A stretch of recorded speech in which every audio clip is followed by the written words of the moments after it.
Hello, everybody. It is I, the Great Clement, as always, with my co-host. Say hello. Hello, everyone. All right. Thank you very much. Wait, I'm gonna redo that shit. Hold on. No, we're not. That was beautiful. I love it. I'm leaving it as is. That was amazing. Okay. I'm sorry. It is, as of this recording, it is fucking hot outside. It's like, oh yeah, horrible. Like, the entire Northeast is under, like, this really bad heat advisory, and we've had 100+ heat indexes, which is horrible. And my house does not have central AC, so I'm crying a lot, sweating. Oh no. And I hate summer. Summer is overrated. Fuck summer. I want my fall coziness and my winter warmness and my cute sweaters back. So I would appreciate it if the sun would stop being hot and we could just time warp to September, please. Thank you. We need to have our scientists find a way to push Earth further back in the orbit. So that we're just a little further away from the sun, okay? Like, we're not that we don't get any sun. We just need to be pushed back a little bit down the orbit. Yeah. So that we're a lot cooler over here, because, ugh! Fucking Canada was on fire for, like, months. And we got your smoke. Like, it was so smoky, like, over Philly. Like, there, like, that one day where we were just, like, under that, like, really horrible air quality warning, and at one point we had, like, the worst air quality in the world because of all that smoke. Like, it was so orange outside. I was like, oh gosh, this feels like the apocalypse. Good lord. Yeah, like, I got a bit of that smoke in my area, too, but luckily my town is fine. I'm A-okay. It hit Nova Scotia, it hit Quebec, I think it's hitting British Columbia, and there's a few fires in Ontario, but it wasn't, like, too big of a noticeable thing. Like, I was taking bus rides back in July, and I didn't see any significant damage. I didn't see, like, smoke in the air. I didn't see, like, we weren't driving by an ongoing fire, you know? Right. So I didn't see anything too bad in Ontario, but yeah, Canada was on fire for quite a bit, which is, not good, not good. I don't like it. We've had an especially warm summer, and then we just didn't get any snow at all. So, what a world. I remember when I was a kid that, like, New York got, like, snowed out by a blizzard one time. Mm-hmm. Like, that was crazy. Like, Conan O'Brien did, a little skit about how the streets of New York were just covered in snow, and he did, like, a remote talking to people who were, like, cleaning up the snow in New York. And now I can't even imagine that scenario anymore. So sad. But hey, I'm not here to depress you. You're here to be entertained. You're here to be entertained as you listen to me, the Great Clement, and Caro give you the best stories that you've ever heard. Mark my words. Don't sue me if it's not the greatest thing you've ever heard. But anyway, I want to do C-Squared more often. I feel like we've been slacking with this podcast. Well, not you. I've been slacking with this podcast. Well, to be fair, my professional life is also very busy. So I feel like that also gets owed to me too. Yeah. Kara, I'd like to pitch the idea of maybe doing one a month, and it doesn't even have to be like an hour long. It could be a 40-minute podcast. Just something quick and out of the way. I don't know. I'm fine with that. But even if we got nothing to talk about, we'll invent something to talk about. We'll come up and pull something out of our ass, and then we'll have some entertainment for y'all, huh? I will happily do a 40-minute podcast on why, on my love-hate relationship with AEW President Tony Khan. That's what I love him, but when he does a fucky-wucky, it's horrible. And what we're not going to do is do a Sonic podcast. We've never agreed or said that that's ever going to happen. I brought it up as like a topic, but it's never happened in the history of C-Squared. That's I don't know why anyone thinks we're going to do a Sonic podcast one day. I don't know why. Why? But whatever. But for starters, Caro, you just got introduced to two fantastic games, follow-ups to the Metal Gear Solid franchise. Mm-hmm. Because we played Metal Gear Solid 1 and 2 the last time we were together, and now we played Metal Gear Solid 3, Snake Eater, and Metal Gear Solid 4, Guns of the Patriots. And I just have to ask, what did you think? Holy shit, why did I sleep on this series for so long? Well, I know why, because I mentioned in the last episode, I think, that, like, for years, I would look at, like, Metal Gear Solid games on, like, the store shelves. I'm like, oh, this looks completely serious. It's not cartoony or zany or anything like my Marios or Sonics or Pokemons. I'm just going to keep buying those games. But little did I know that the series is actually pretty wild. So, Clement and I played through Metal Gear Solid 3 and 4 together, and it was absolutely incredible, and I have to give it up especially for Metal Gear Solid 3 Snake Eater, because, as all of you said, it's your favorite game in the series, and I'm very happy to say that is also my favorite game in the series. I love Snake Eater so much. It's a masterpiece. It's amazing. It's pretty damn good. It's no surprise why, of all the Metal Gears that are getting a remake right now, number 3 was chosen first. Like, it's the fan favorite. Everyone loves that one the most. It's just such a complete package. And, yeah, it's infinitely replayable. I feel like I discover something new every time I go back to that game. You think that, like, oh, well, this game doesn't, take place chronologically. It takes place, like, in the 60s. How is this, like, the best game in the series? And, like, the storytelling in this game, along with the characters and the emotions, just makes it so strong. And the payoff to the story is amazing. And it was just a really awesome complete package from start to finish. But yeah, Metal Gear Solid 3 is just a fantastic game because, like, the camera is much better. You can actually move it around yourself, which wasn't originally how it was. People forget this, but the original release of Metal Gear Solid 3 had fixed camera angles exactly like the first 2 games, but it made getting detected by the enemies pretty easy because you always had to go into first-person view to know where they were, since the game doesn't have a Soliton radar system.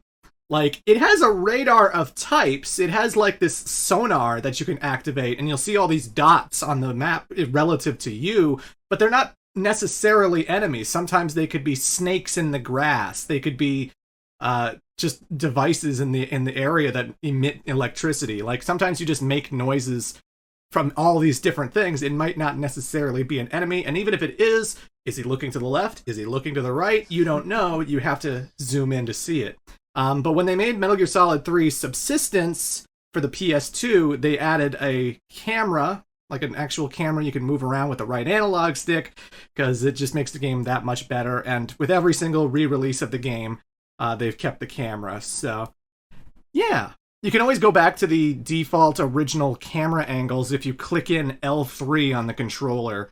And sometimes that's good for, like, the climb, when you go on the ladder and you climb all the way to the top of the mountains, because the camera angle is fantastic there. But yeah, it's a fantastic game. You're always putting on these different camouflages to blend in with your background. You know, if you're in a mountainous area, you might wear desert camo. If you're in a lake of some kind, you'll wear this raindrop bluish kind of camo. If it's dark out, if it's nighttime, you'll wear black camo.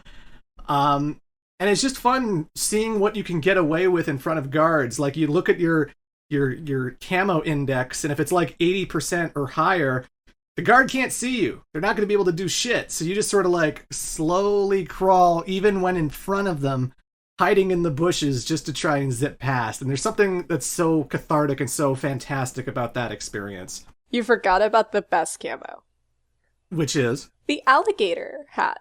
Or the crocodile hat. Well, I consider that an accessory, not so much a camo. But you're still camouflaging yourself from the animals so that they don't munch you up.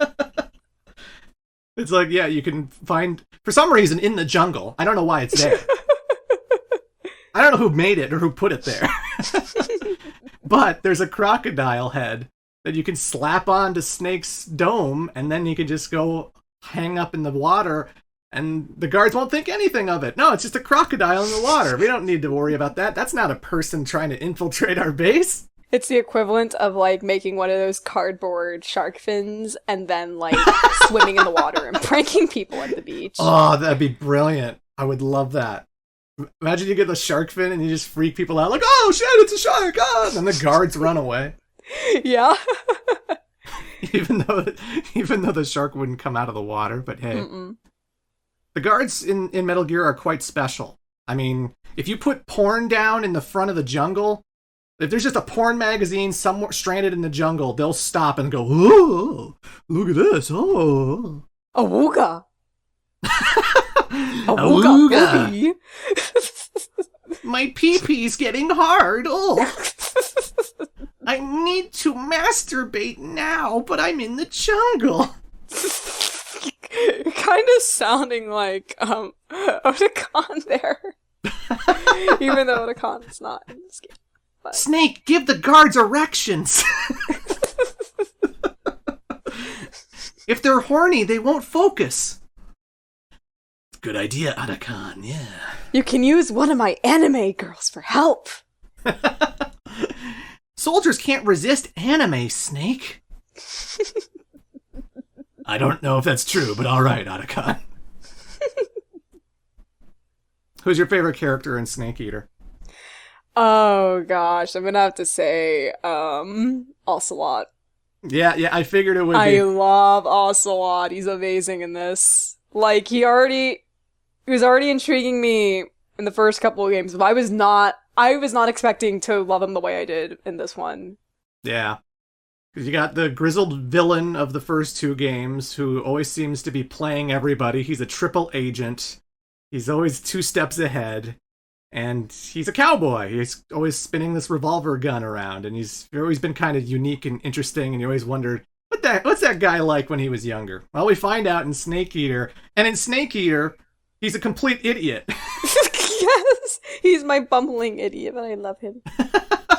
The gun's locking up on him. He's buying engraved guns that just aren't really good tactically. Snake is constantly besting him in CQC and trying to teach the kid how to survive. My favorite thing about Snake Eater is because it's a prequel and it takes place in the 60s. At one point, Snake knocks out Ocelot. Yeah. He's just lying there.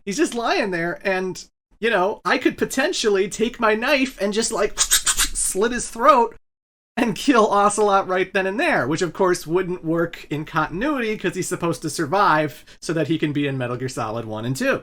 Yeah. But when you kill Ocelot, the fucking screen goes into game over transition, but instead of just saying game over, it goes... You hear Colonel Campbell from the present, who's like, "Snake, what have you done? You've created a time paradox." Yeah, I love that part. Because I was like, what if we just kill it? And I'm imagining, like, in the realm of the game, I guess kayfabe, in the sense of kayfabe for any wrestling fans watching, like, would Big Boss know he's causing a time paradox? Like, time paradox, what?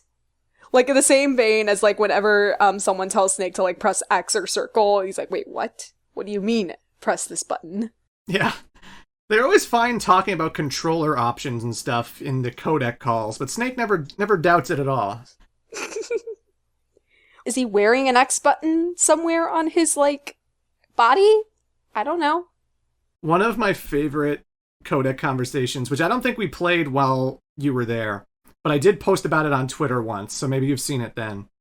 At one point early in the game, you can call paramedic after you've just caught an animal. Like, you caught a snake, you caught a tree frog, you know, you caught something. Yeah. And then you'll call paramedic, and she'll be like congratulating you, like, "Good job, Snake, you caught an animal." And he's like, "Yeah." And she goes, "Do you know how to eat it?" And Snake goes, all right, let me explain how to eat food. Which, how the fuck does that work outside of a video game logic? Like, obviously they have to teach you how to eat the animal that you've caught.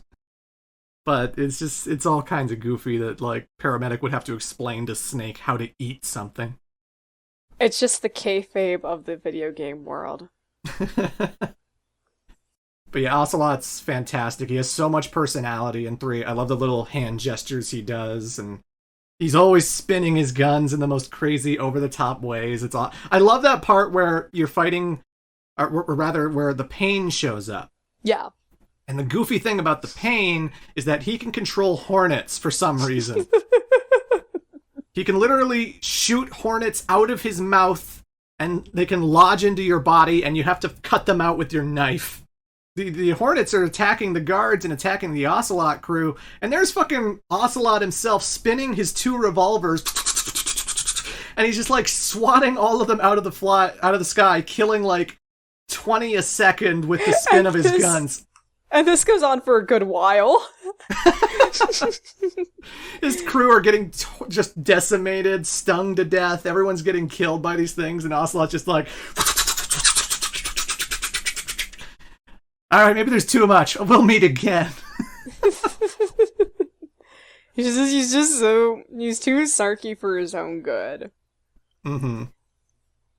It's all kinds of fun characters. You got Eva. You've got... I love Eva, too. Yeah? Mm-hmm. It's one of my faves. You got the boss. You got Volgan. You got Sokolov. And, of course, you got your Codec people, Paramedic, Sigint, Major Zero, who originally goes by Major Tom in the first mission. Yeah. Because we gotta have... Because Hideo Kojima loves his references. He loves his, Western references. I just love that, like, you'll try to save your game with Paramedic, and then she'll start talking about Godzilla. Yeah. There's that one line where she's like... Or there's that one line where she was like, oh, well, in, like, 40 years, it'll be Godzilla's 50th anniversary, which is funny because, 2004, which was when this game was released, was also the 50th anniversary of Godzilla. So they find so many ways to kind of just tie it back to, like, modern day, or I guess foreshadow in a sense. Yeah, like they're always talking about, things will be like this in the future. And Snake's just like, yeah, right, whatever. When they figure out, what was it? Instant noodles, microwave food. Yeah, instant noodles. Mm-hmm. Like, Paramedic just talks about how, like, it's a Japanese food. It's amazing. You just boil it up and it's done. It's incredible. Snake's like, Japan, huh? I should probably check this place out. Yeah. You're forgetting the best food of them all. Which is? Calorie Mate. Oh, yes. Which we got to try. Yeah, we got to try it after we played Metal Gear Solid 3. And it had a weird, like, chalky kind of taste to me. Mm-hmm. Like, I didn't hate it. I could understand why it would be good for calories, but I didn't get much out of it otherwise. See, like, it tasted like a thick tea biscuit to me, so I feel like if you dipped it in tea, it would be really good. Yeah. Like, take the Calorie Mate, dip it in tea, and it'll be all fine. Thank you so much, Johnny, if you're listening to this, for the Calorie Mates. That was very generous and very nice of you. Yes, John, I was happy to take the Calorie Mates that you didn't want. It's okay. And we'll talk about that after the video, because we do have a story about going to too many games earlier this year. Mm-hmm. And that was good fun. But yeah, Metal Gear Solid 3 is a classic. It's a game that, like, I don't ever get tired of replaying. Like, I think the only part that I find tricky going back to it at all is probably, like, the end. Because there's this giant boss fight with a sniper, and you have to go through 3 different maps in order to chase the guy. And you have to look out for the glint of his sniper scope. You have to try and see, like, a light beaming off of the grass. You have to... If you have thermal goggles, you can actually trace his footsteps, and that makes it easy. But the thermal goggles are easy to miss, and when we did this, we didn't have the thermal goggles, so that was kind of tricky. But there are solutions. Like, that's the weird thing about Metal Gear Solid 3. It's a game with, like, so many bizarre things that you tell people after the fact, and they go, what? No, that doesn't happen. No, you're full of shit. And I'm like, no, man, I'm telling you. There are, like, 3 different ways to deal with the end. And, like, 2 of them involve not fighting him at all. Yeah. I'll never forget the one that you told me. Yeah. Where if you just stop playing for like a week or 2, and then you boot it up again, he just dies. So, like, if you're getting frustrated with that boss fight, I'm like, you know what? I'm gonna just leave this game alone, and then you take a week or 2 to, like, I don't know, play another game, or go to your job, or do other things, and you come back, you're like, okay, let's try and take on this boss. And hey, they're dead! You don't have to fight him. And that's amazing. Like, I wouldn't think of that. Hideo Kojima is a fucking madman. He just decided that because the guy is super old, well, if we take too long fighting him, if we take too long to defeat him, then clearly he's going to die of old age. Why not? But the other solution is like when you visit the docks and you see the scene between Volgan, the boss, Ocelot, and the end is there. If you have a sniper rifle, which you can get before that point, you can actually aim at the end before they wheel him off, shoot him in the head, and he'll fucking explode and die. And then, when you go to the end's area, you'll have to take on a whole bunch of Ocelot units instead of the end. So you just have to take out armed soldiers, which is much, much easier. But I would never have thought to do that. I would never think that's even a possibility that Kojima would actually put in the game. Like, that's crazy to me. Like, that's the kind of, like, detail that Kojima has, because, like, an average player wouldn't even think to, like, oh, well, maybe I should do this instead of this. Yeah. And then there's actually a workaround solution to that. It's like, it's as if he, like, thought of every single little thing that you could do to, like, beat an enemy or something. And that's just really cool.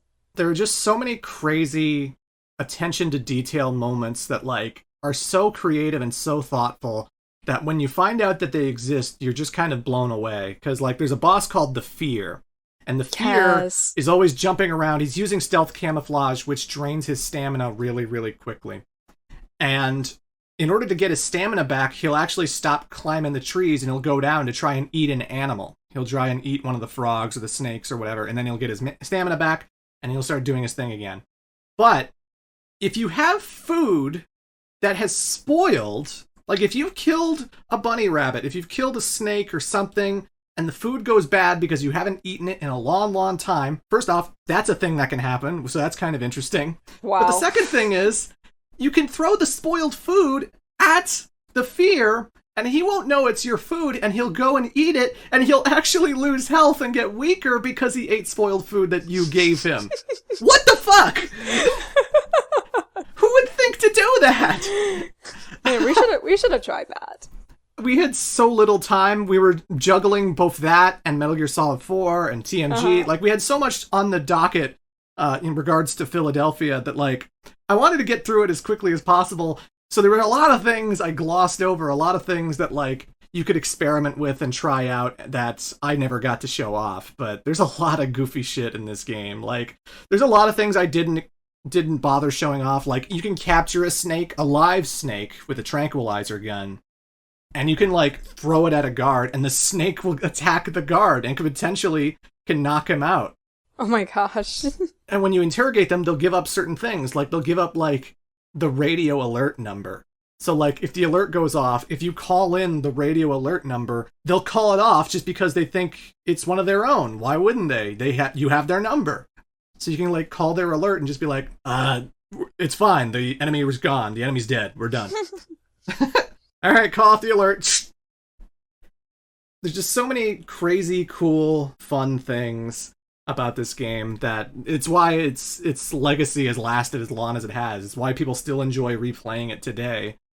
And they're going to keep enjoying it because Konami announced a Metal Gear Solid collection recently that has Metal Gear 1, 2, not just on the MSX, but also the NES, which that kind of blew my mind. I was not expecting NES Metal Gear and Snake's Revenge, of all games, to show up in a compilation one day. That's kind of wild. But they also put Metal Gear Solid 1, Metal Gear Solid 2, and Metal Gear Solid 3 in this collection, as they were coming to Switch, coming to PlayStation 5, and all these things.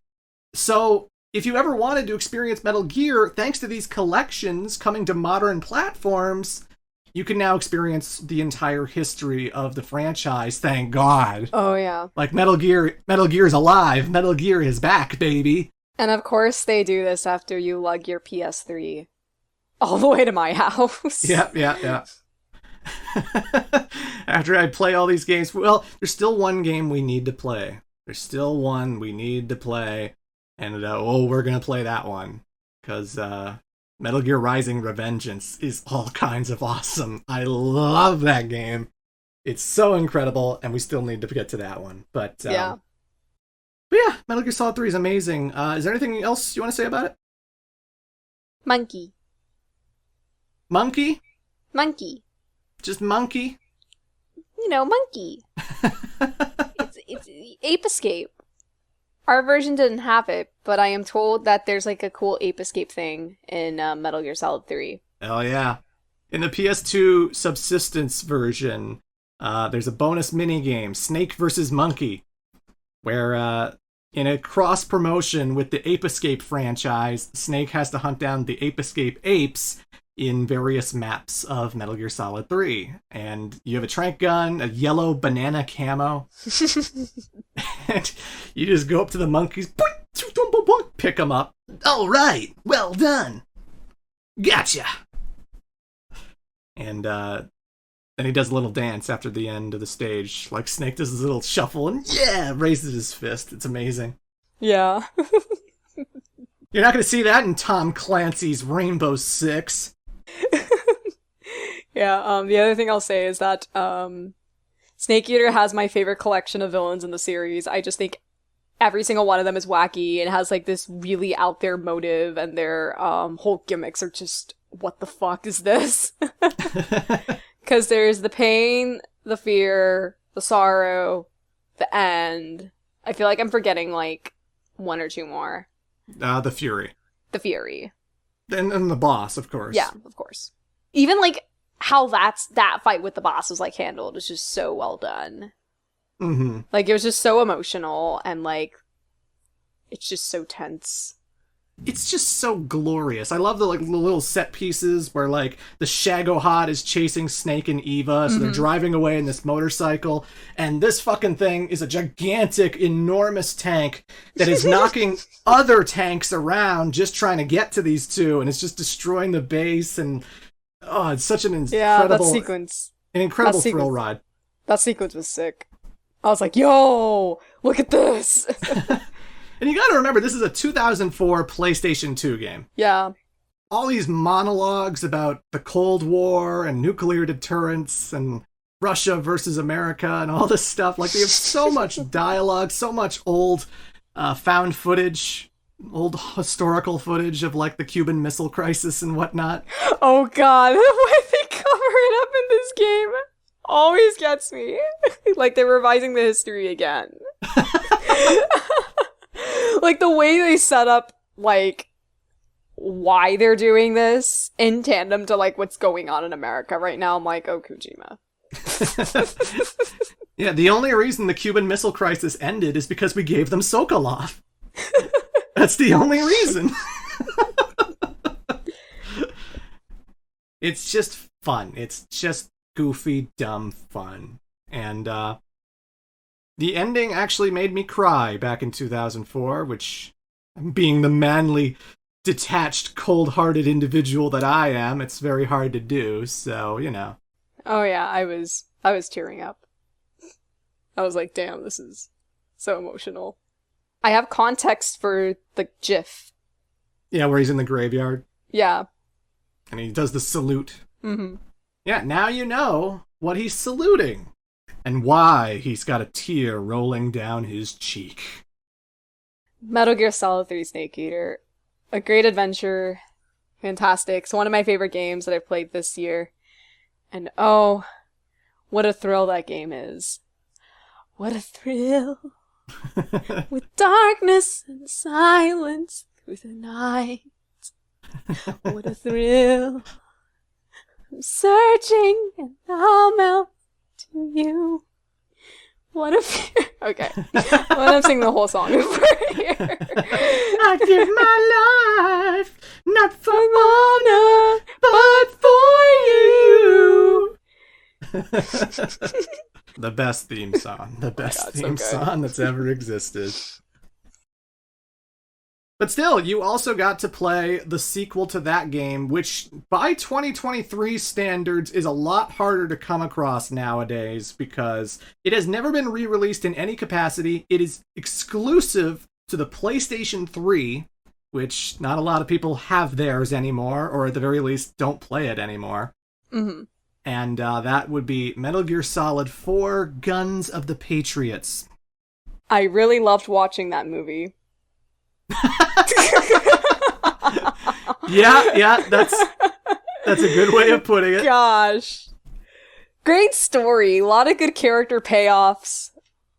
There's a lot of cool stuff that happens. I love the twists and turns and like how Solid Snake's whole arc concludes. But wow.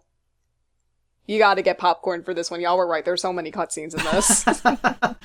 It's also a game I can't recommend to someone as like their first Metal Gear game because No. So many of the references, so many of the like the payoffs to things that happened in previous games are just going to go right over your head, and it's not going to be as special if you haven't played the first 2 games in the series. Like there's an entire chapter that is just one big throwback to Metal Gear Solid 1. Yeah. And if you didn't have like that big history, or if you didn't at least play the first one and understand why that game was so special in the first place, it doesn't do much for a newbie. It's just gonna be like, okay, this is kind of a cool, interesting location, but whatever. Cool, interesting location, motherfucker. That's Shadow Moses. Damn right. Wow. Fake Metal Gear fan. Wow. I get it. But in terms of gameplay, it's probably the best. Well, okay. In terms of control, it's the best in the series. Like, yes. What Snake has at his disposal, the Octo Camo is such a cool continuation of the camo system from number 3, because he's basically got this device on his body that allows him to blend in with whatever he's leaning against. So if you're leaning against a white wall, Snake's camo will turn white. If you're leaning against a blue wall, his camo will turn blue. If you lean against a watermelon, Snake will turn into a watermelon man. Which is great because in 3, you found you were constantly pausing the action just to change out your equipment. It wasn't like a quick thing you could just do with like the analog stick or anything. You had to go into the menu, you had to go into the camo section, go through the list, boop, boop, check which one had the higher index, and then you were fine. But at least now in Metal Gear Solid 4, all you have to do is just lie there for like 2 seconds, and it goes to the camo that blends in with where you are, and that's like perfect. For sure. They finally gave Snake the ability to crouch walk, which is something that was desperately needed in this series. Now you can quickly get up to people while being very, very quiet. And it's just nice that you can be low and move very, very fast at the same time, you know? The most amount of guns I've ever seen in a Metal Gear game. You could find all kinds of guns and rocket launchers and landmines and grenades and flash grenades and sonic grenades, you know? You've got fucking rail guns and voodoo dolls and shit. Yeah. You got all kinds of weapons in Metal Gear Solid 4, so that every time you replay the game, you're always going to have a very different experience. It is mechanically the best game for sure, but in terms of, it's like you said, you're watching a movie for all of Metal Gear Solid 4, because the first 2 acts are substantial. You know, you're dodging guards and going through, infiltrating like these little strongholds, and you know, you're doing the Metal Gear thing that you've been doing in the previous entries.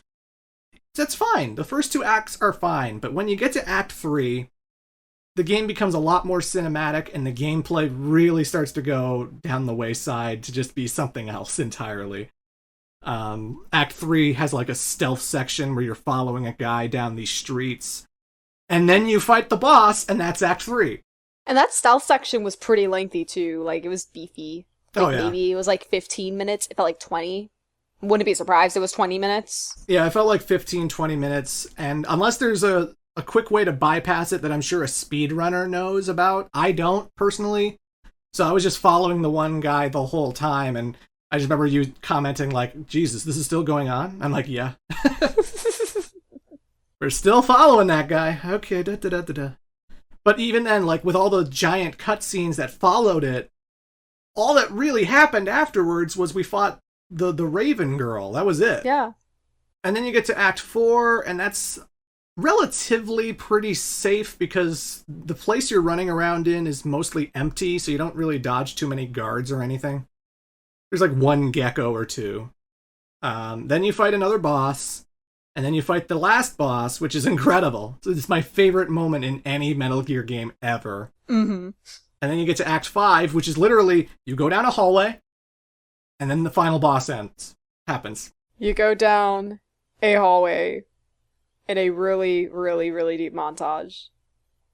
It's like all these fucking microwaves, and then you just see, like, all the things that are happening to, like, your allies and your friends and your enemies, and Snake's just crawling and crawling and crawling, and it just goes on for a good while. Yeah, that shit rules. But I wasn't even talking about that. I was just talking about, like, you get on the boat and you dodge a few guards. Yeah. And then you just go into the ending, really. You go into the Mantis fight and the microwave scene and the liquid fight, and then that's the game. You just enjoy the hour-long friggin' ending. Yeah, like you mentioned before, like, definitely would not recommend this as being, like, your first game, and I'm sure, like, there are resources to help you catch up on that, but really the payoffs for this game are worth it if you've played through the first 3 games. Otherwise, you're just kind of just wasting your time and just being like, well, what are they referencing here, there, or there? Even in the cutscenes themselves, like, they'll talk about something, they'll be like, it's just like that time with Raiden. And then they give you a prompt in the top right corner to push X a whole bunch of times. And when you push X, it'll flash all these images of Metal Gear Solid 2 on the screen. And if this is your first time playing, you're just sort of like, okay, I don't know what any of these images mean, but all right. I'm realizing I'm saying this about Metal Gear Solid 4, but I feel like a clown because I kind of did that with Kingdom Hearts 3. Oh, boy. Kingdom Hearts 3 I jumped into entirely blind, and I'm like, sure, the gameplay is great, this is so much fun, but what in the world is going on with, like, New Organization 13, and there was an old one, and there are 3 Xehanorts, and there's all of this, and I should probably go back and play the games, and I did, and it's amazing. And, yeah.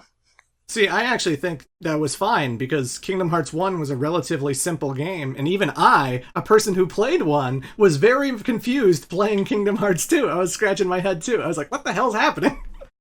Who the hell is Organization 13? What's going on? Ah! Shoulda watched the cutscenes in Chain of Memories, baby. Oh, right. Chain of Memories happened. God. But anyway, I felt like my favorite moments in Metal Gear Solid 4 tended to be the moments where characters got payoff and stuff, or there was progression with characters that I felt like made sense. Yeah. Raiden was a favorite of mine from Metal Gear Solid 2. So I was really happy to see him have a lot of great moments in this game, especially with his combat and his fighting, because wow, I loved those scenes. I'm like, oh my gosh, Kojima, you've done it again. This is wild. He's so fast and flexible and agile. It sounds like this would make for a really good video game in the near future, but too bad, this is the last game in the series. And they wouldn't just make a spin-off title with Raiden, right? Because people don't like him. Oh, don't you worry. We'll play that eventually. But, yeah, it's such a good payoff for all of these moments. I remember being kind of like, oh, like kind of choked up when, like, you finally meet Big Mama. Yeah.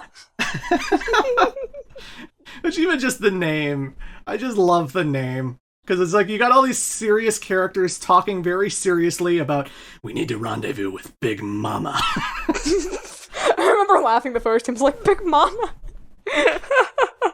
We're gonna meet up with Martin Lawrence? What?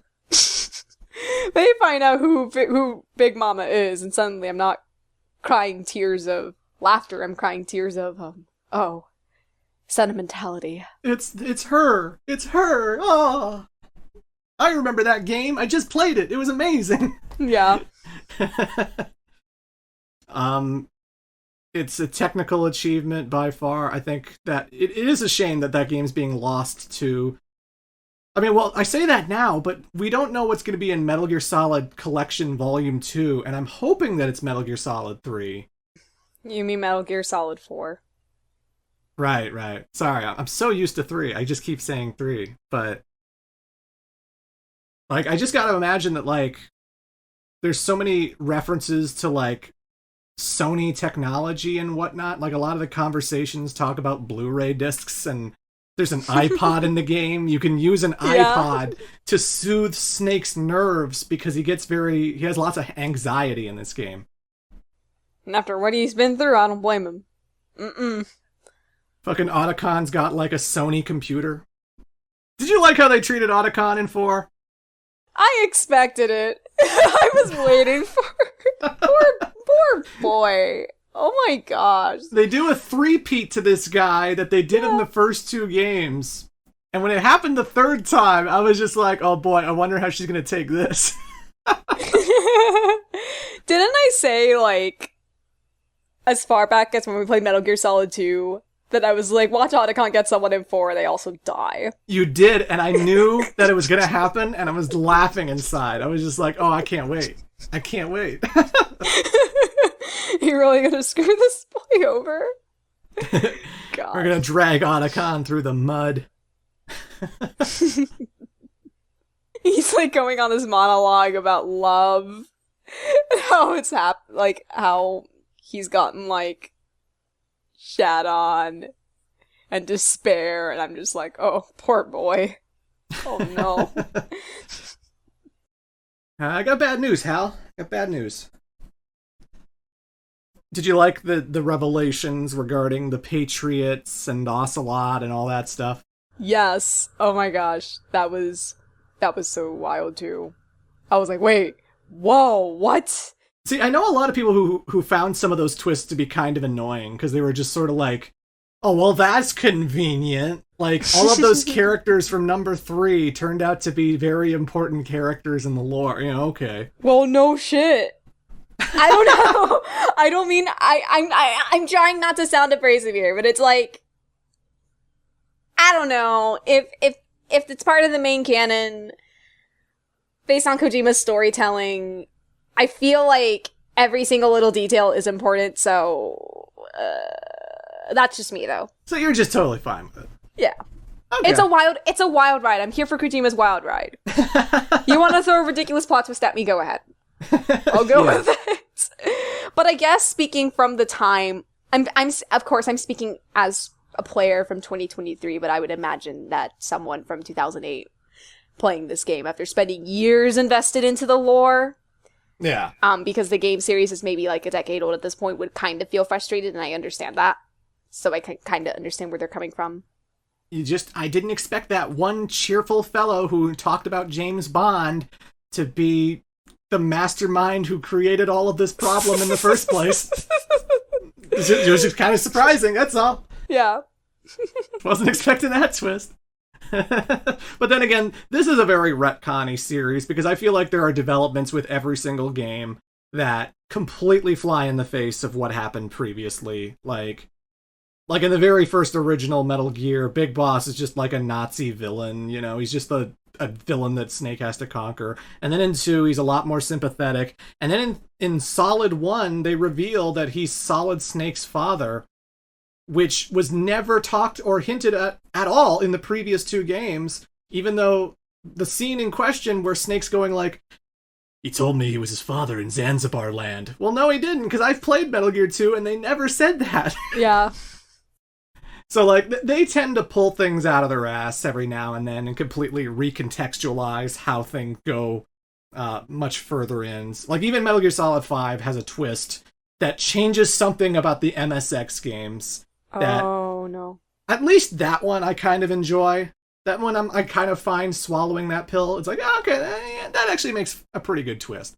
But otherwise, there's a lot of things that are just sort of like, yeah, the thing you knew about the previous game, yeah, we're going to flip it over and just completely do something different now. Ha!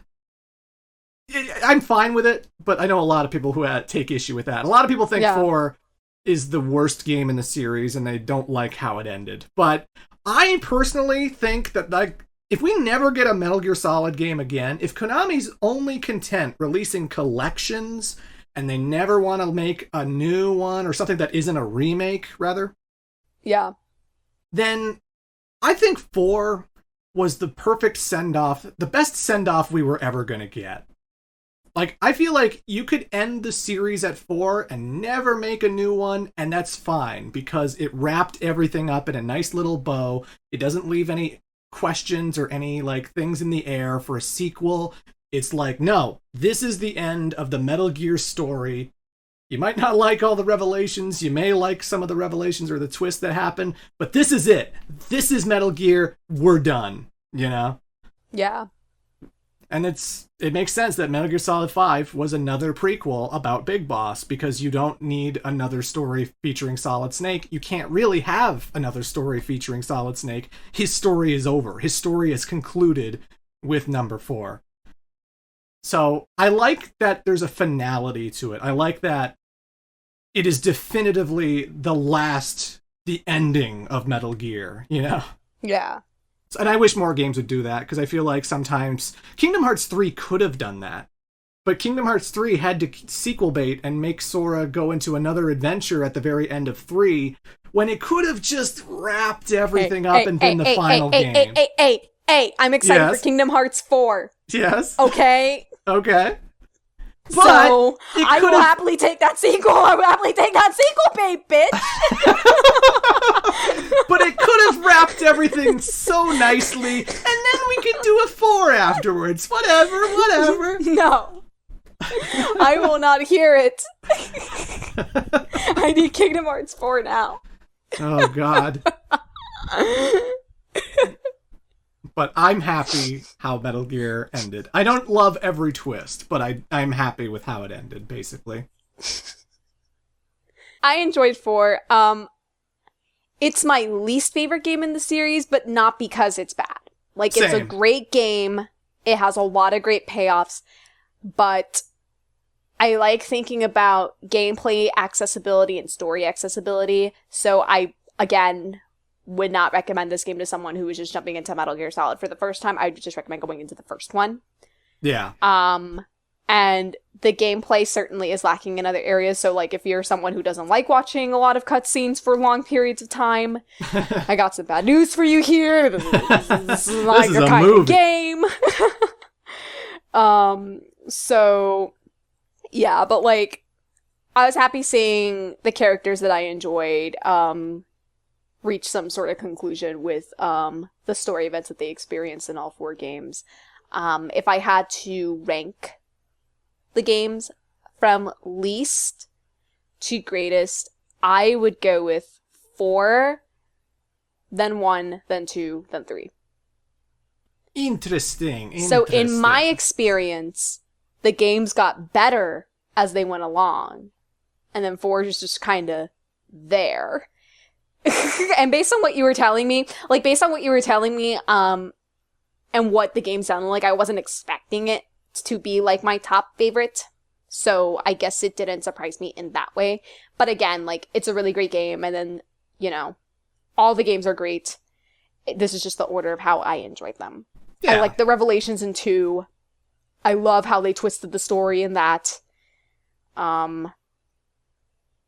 There's also the complaint where it's like, oh, well, there's not as much gameplay in 2 than 1, and I can understand that viewpoint, especially since you've been, I guess, if you are someone from 2001 who had waited years to play a sequel to Metal Gear Solid, you were expecting more gameplay.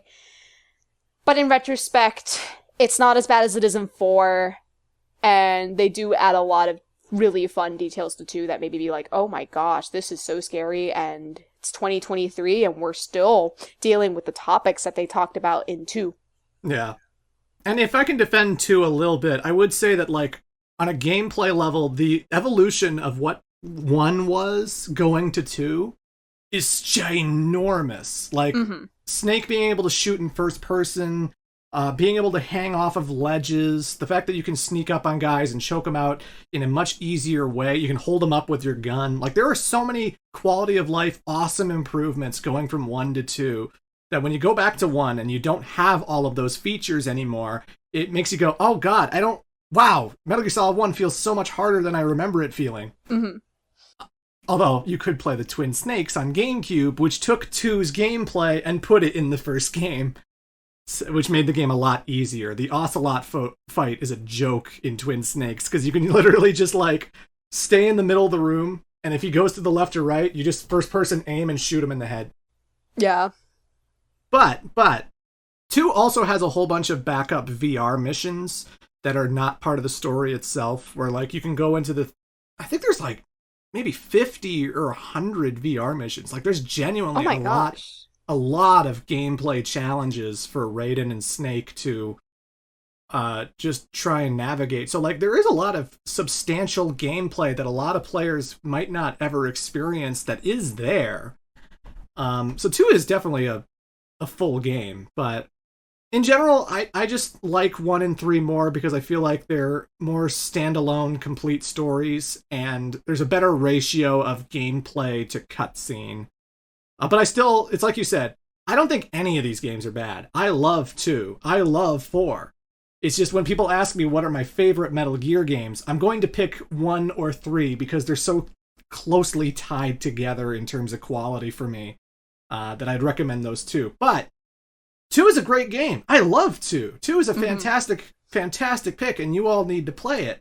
4, it's not as good as the first 3, but it's still a fantastic payoff to everything that's been built up.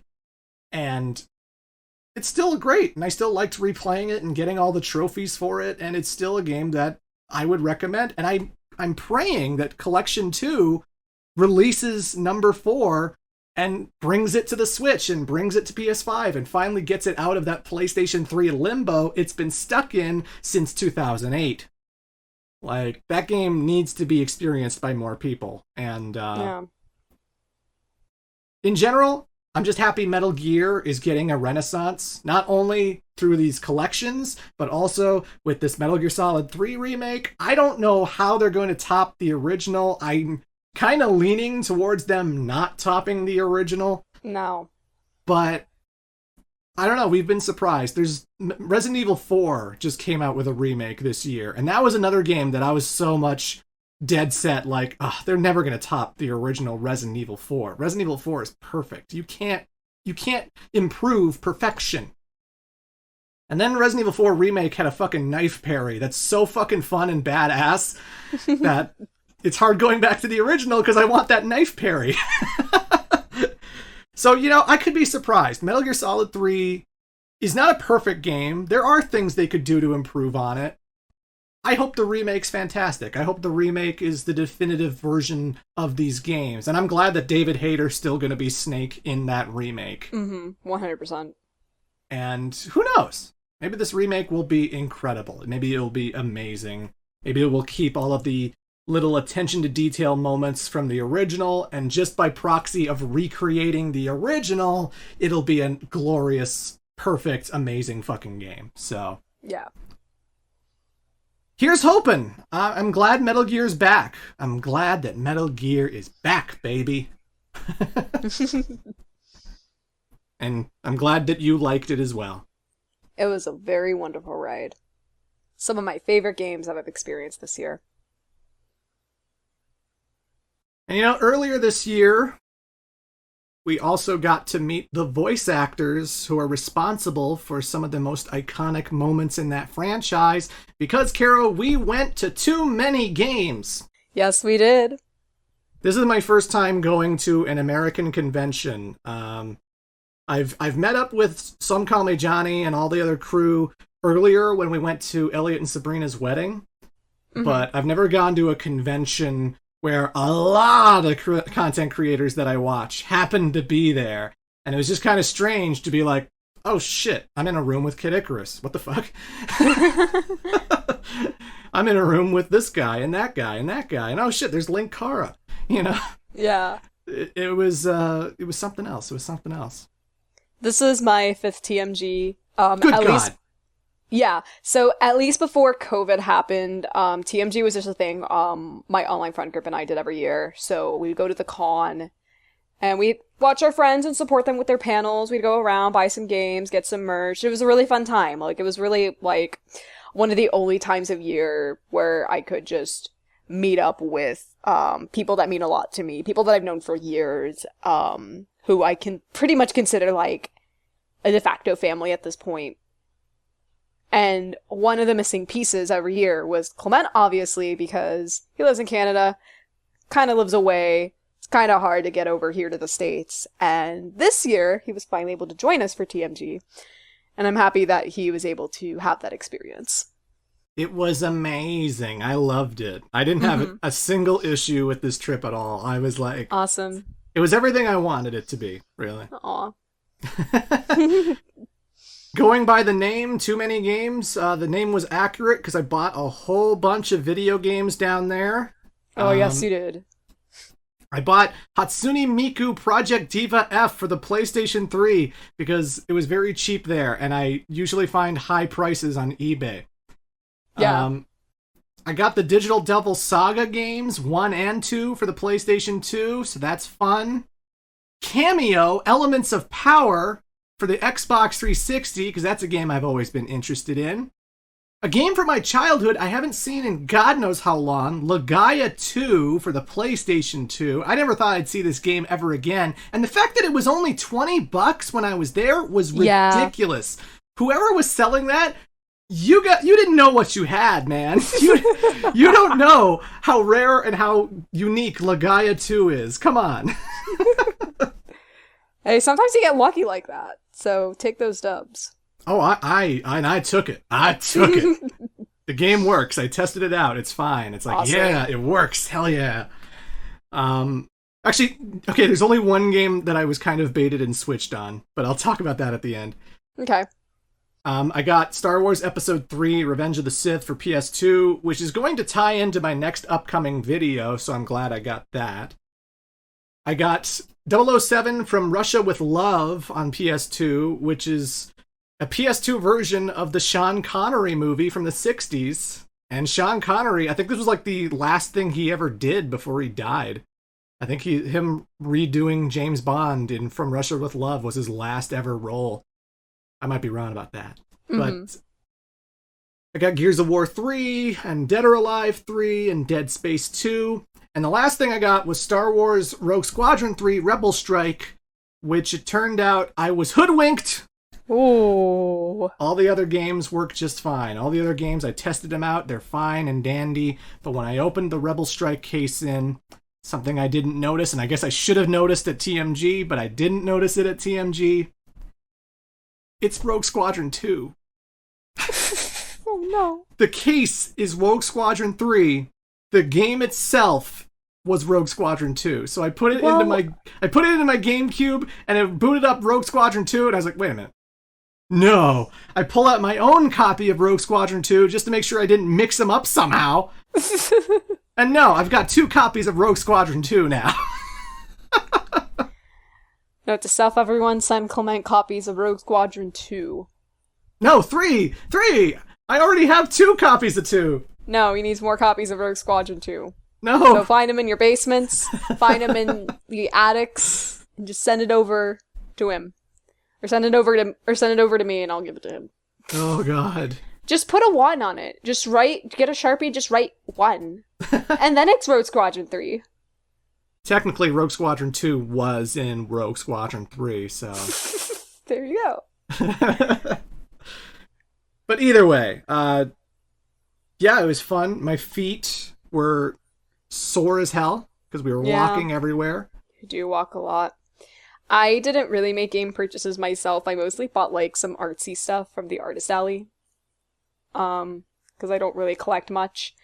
So I got, like, a couple of cute bags. I got, like, some pin buttons for my lanyard, because I like decorating my lanyards for conventions. I got a cute fanny pack. Some buttons for my bag. I got a giant, Pochaco plushie. Pochaco? The pupper. Yeah, Puppers. The pupper. Yeah, puppers. And yeah. Money well spent. It was money well spent. I had a really good time. And then obviously there's money for like food and meet and greets. Honestly, most of my money went to meet and greets this time. Because like in the years I've gone to TMG, I was mostly like either in college or fresh out of college. So money situations were entirely different. But now that I am a adult girl with adult money, I'm going to spend my adult money on meet and greets. So that's pretty much what I did. And by adult money, we mean at a business that is not pornography. She's not a porn actress. And Caro does not have an OnlyFans. Or a fan house or anything. In due time, I'm sure she will. I'll just promise pictures of boobs, and then it's just pictures of the blue booby bird from the Galapagos. I didn't lie. I promised you boobies. So, that's what you got. There you go. You got them. I'm going to show you the most massive jugs you've ever seen. And then when I show you jugs that I can drink water out of, you can't be mad. You can't be surprised. Nope. Yeah, but what was I saying? But yeah, that's pretty much what I spent my money on TMG. So not too many games, but other things. Well, we did spend money on one thing because we got there as soon as the place opened. Like, we got into the lineup and we actually waited for the gates to open at like 11 a.m., 10 a.m., whenever it was, so that we could rush to the celebrity section so that we could get autographs from a whole bunch of different people, most of them being from Metal Gear. And, yeah, we got to meet David Hayter and Cam Clark. It was so fulfilling meeting them because, we just gone through the games together. We beat 4, like, the day before we left, like, the night before we left. Like, midnight, we beat it. 8 or 9 hours later, we're expected to, get over to the convention center. So it was just a really fulfilling experience in that way, because it's like, oh, I just played these games and now I get to meet the people who brought these characters to life. And that was just really awesome to have. Yeah, like, we went to a Metal Gear panel as well during TMG, and luckily the only thing that was kind of spoilerific was Metal Gear Rising Revengeance. Like, at one point, Quentin Flynn talks about how his character had to blend in, and he goes, "Adios, amigos." That's the only thing that's been spoiled for you, which I'm so thankful for. That sounds amazing. So I can't wait to get to that scene. But you knew everything. You knew everything leading up to the very end of the game. And since David Hayter, Cam Clark, and Quentin weren't in Metal Gear Solid 5, it's not like they would talk about that game anyway. Nope. But, yeah, I always have a hard time meeting celebrities or getting close to them because I don't know what it is. I have, like, this crippling feeling of, like, I'm not worthy, of, like, I don't deserve to be talking to these people or being near them, and I don't know what to say, because I always look at celebrities like that and I go, like, these are actual professionals. These are guys who actually know what they're doing. These are guys who must talk to a million friggin' fans every single day. I'm a nobody. I'm just some guy. I don't want to take up too much of their time. I don't want to be a bother. I don't want to be weirdo. Yeah. And so, like, I just had a low profile when we met every voice actor at the convention. You saw Cam Clark. I didn't really see Cam Clark. I was just sort of in the background. But then the others that we saw, David Hayter and Roger Craig Smith, they sort of included me because I was with you. And that's mainly the only reason we took photos together, is because they included me and they said, "Hey, come on in," Yeah. But if it was like Cam Clark, I probably would have just hung out in the background and just let you take the pictures. Special thanks to Cam Clark I didn't even pay for a voice impression or anything like that, because voice actors have certain rates at cons, and if you want to, like, get a voice impression or have them record certain lines, they do charge extra for that, which is understandable. I get it. But special thanks to Cam Clark for actually doing, like, a really funny promo. I wish we recorded this, but yeah, me too. He cut an amazing promo, like a wrestling promo, on the peach hat that I wear at, like, conventions and wrestling shows. If you follow me on Twitter, you know what I'm talking about. But I'll post it in the video itself. Yes. But he cut an amazing wrestling promo on my peach hat using the Liquid Snake voice. Like, top to bottom, that is Liquid Snake using the voice. He's making fun of my hat in character, and it was fantastic. So good. It was wild. That should be my peach hat, brother. And it was awesome. Yeah. If I had more courage, I would have been like, "Do you remember doing Killer 7 on the GameCube? Do you remember being Andre Almeida, the weird cultist?" But I didn't. I didn't bother. The one thing I want to say about all the actors who were there, like Charles Martinet, the voice of Mario. Good Lord, this man is a trooper, because we would rush in as soon as the gates opened. Like, we would rush in immediately so that we could get into line to the people we did want to see. Mm-hmm. And every day, consistently, I remember Charles Martinet was there as soon as the gates opened. Like, not every actor was. Like, we had to wait for David Hayter to show up for, like, maybe an hour or so. It was about an hour. Yeah. We had to wait an hour for him to show up, but we were waiting in the line because we were basically some of the first people in the line. And, you know, a lot of the actors, they take a while to actually get into the spot. Charles Martinet, all 3 days, was there from the very, very, very beginning. Yep. He had his own friggin' jukebox, which was playing Mario music. Yeah. So we're waiting in line, and then we just hear, jump up in the air, jump up, don't be scared, and several different songs from the Mario series. It was amazing. Like, he really made his booth feel like a party and a celebration of Mario, and I just thought that was super sweet. Couldn't meet Martinet because every single time, I was like, maybe we should try seeing how long the Martinet line is. It was always long. Didn't matter what time it was at the con. It could be end of the day. He was still there, and I'm like, damn. I couldn't believe it, because, like, even every day we showed up in line early, he was there. But then when we were leaving the convention, like, a lot of the actors would leave early too. A lot of the actors would be doing panels or just going some other place. And Charles Martinet was always fucking there. I think he was there till the thing closed every single day. Yeah. And that's wild to me, that, like, a man his age who's been Mario since, like, the 90s, who is just, like, the most recognizable fucking video game actor of all time. And he was still there at, like, the crack of dawn, and he was still there when the sun set. And I was just like, fucking that man's work ethic is insane. I know. Goddamn, Charles Martinet, goddamn.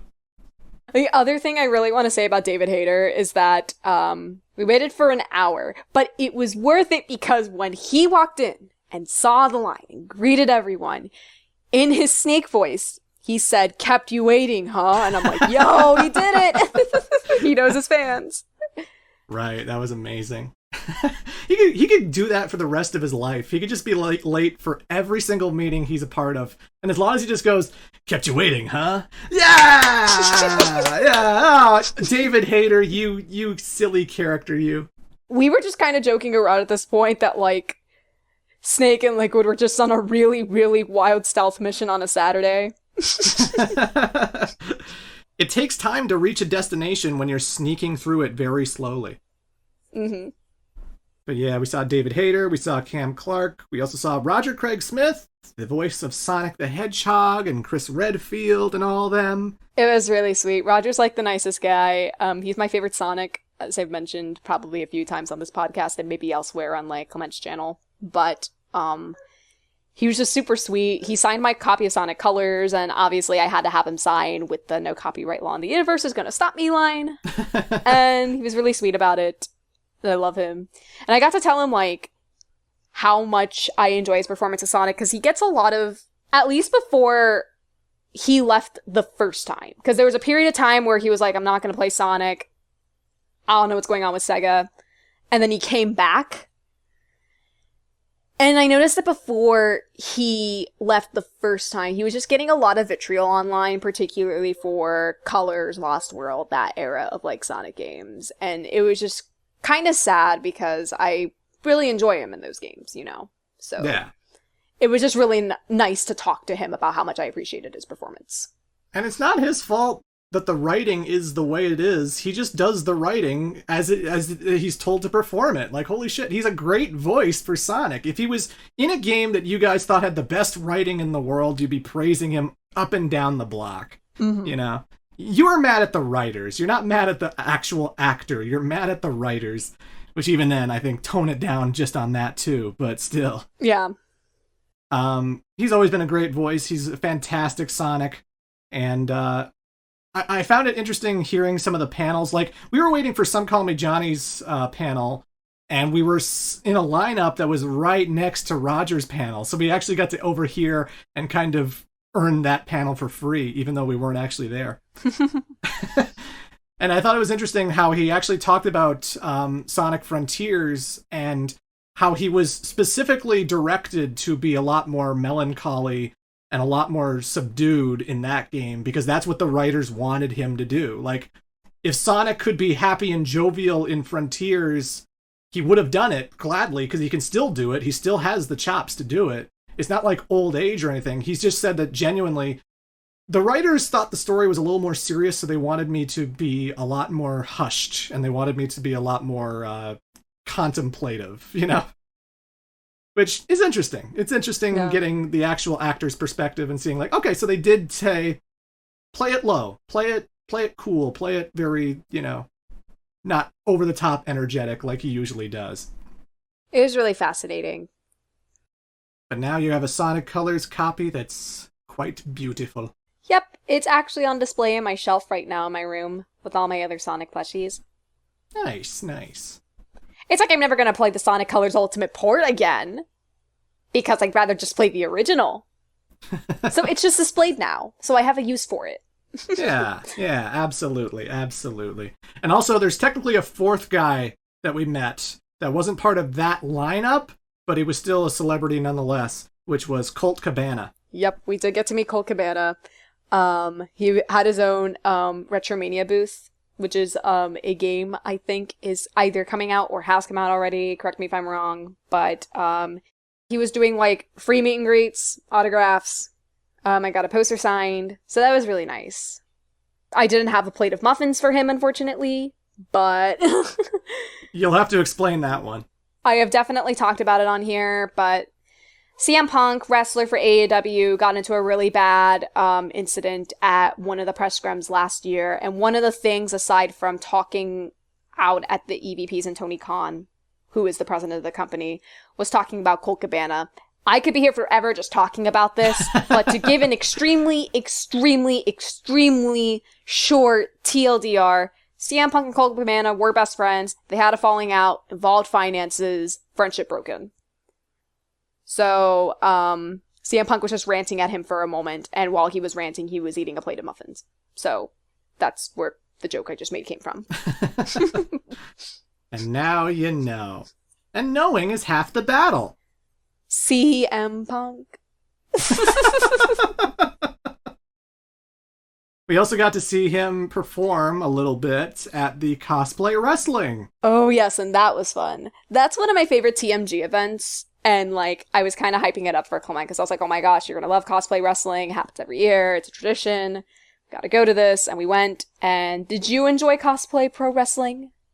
It was fantastic. The only issue is I wish we had a chair. The chairs were taken. It wasn't like it wasn't like there were no chairs, but no, it was enjoyable. We got to see a whole bunch of wrestlers who were dressed up as Princess Peach and Mario and Wario and Team Rocket and the Teen Titans. The Team Titans. Fucking Snake and Little Mac and just any video game character you could think of. They were wrestlers dressed up as them and fighting in the ring. CM Pikachu. CM Pikachu, yes. It was fascinating. It was fascinating. Yeah. John's panel was fun. Always a great time. Yeah. David Hayter actually stopped by John's panel. Yeah, that was crazy. That was fucking wild. Yeah. Do you want to tell the story? So, like, we're at John's panel, and John got gifted by one of his friends a Calorie Mate from, which is an item in Metal Gear Solid 3. And he eats it live in front of everyone to see what Calorie Mates are like. And I guess David Hayter, because all of the panels weren't actually in, like, panel rooms. They were just sort of, like, in the main big space with a whole bunch of curtains separating everyone. Even though there were rooms, and we did actually see another content creator, Sam Procrastination Station, I'll talk about that later, but he had a room. But for some reason, they didn't put any of the others in rooms. They had just like these big open spaces with curtains, so we would hear like all the people shuffling through and eating and talking amongst themselves while we were going to see the Metal Gear crew or Johnny or whoever. So I think they could have taken advantage of the panel rooms that were in the arena more often, quite frankly. And apparently that's how it was at previous years. Yes, it was. Well, we are here to talk about TMG and their como se dice building competencies. Go on. The point is, because it wasn't in a panel room, somebody's walking by the curtain. Somebody overhears Calorie Mate, and everyone talking about Calorie Mate. And who would it be? None other than fucking David Hayter, the voice of Solid Snake. So, he just pops in and fucking to see the panel, to see what they're talking about. And then John takes notice and he's like, what do you think, Mr. Hayter? And so David Hayter comes in and everyone's losing their minds because David Hayter just showed up at Johnny's panel for no reason whatsoever, just to say hi and just to defend Calorie Mates because, you know, they were in the game he was in. John asks him if he'd like to try a piece and he's just like, no, I wouldn't. So that was surreal. That was like very, very strange and very bizarre. There is video of it on YouTube. Not on YouTube. There's video of it on Twitter. So I guess look up Some Call Me Johnny. David Hayter. It was Trav who posted it. Okay, yeah. So if you know Trav, go to his account. Otherwise, I guess search for it on Twitter. You'll find it. You've probably already seen it. Mm-hmm. And maybe you were at the panel and you were there in person. I don't know. But that was fucking crazy. That was wild. Yeah. And I know John handled that as best as he could, because, like, I would have, like, buckled under fear of just being like, David Hayter, Oh, no. Like, I wouldn't know how to handle that situation if David Hayter showed up at my panel. Like, what the hell? David Hayter? What are you doing here? I heard there was free food. But yeah. John's panel was fun. We saw Sam Procrastination Station's Sonic panel. Yep. Shout out to him and Chomix for just putting on a really fun panel like that. Very interactive with the crowd. Audience loved it. It's just a really good time. So I could have answered all the trivia there, but I didn't want to steal everyone's glory. Thank you very much. Okay. And we didn't go to many panels. I think we just went to like the Metal Gear 1, John's. There was also like the joint, like I guess you could say it's John's again, but it was like him and Ryan talking about being content creators. But no, I'd say that was pretty much it. We had so much on our plate as it was, you know. Yeah, for sure. We were meeting a whole bunch of people we never get to see in person all that much. I took a lot of photos with fans, which was very strange and very bizarre. Yeah, like, it was just a long time since I'd seen anyone. Because again, the last TMG I went to was in 2019. So I jokingly called, this TMG the Blip Convention. Yeah. Because it's like a time skip. Yeah, it really does feel like this was a reunion of sorts. Like, COVID happened, and then we just never saw each other much anymore. And then COVID's finally over, relatively. And, yeah, we got to meet up again. It was just like, wow. Nature is healing.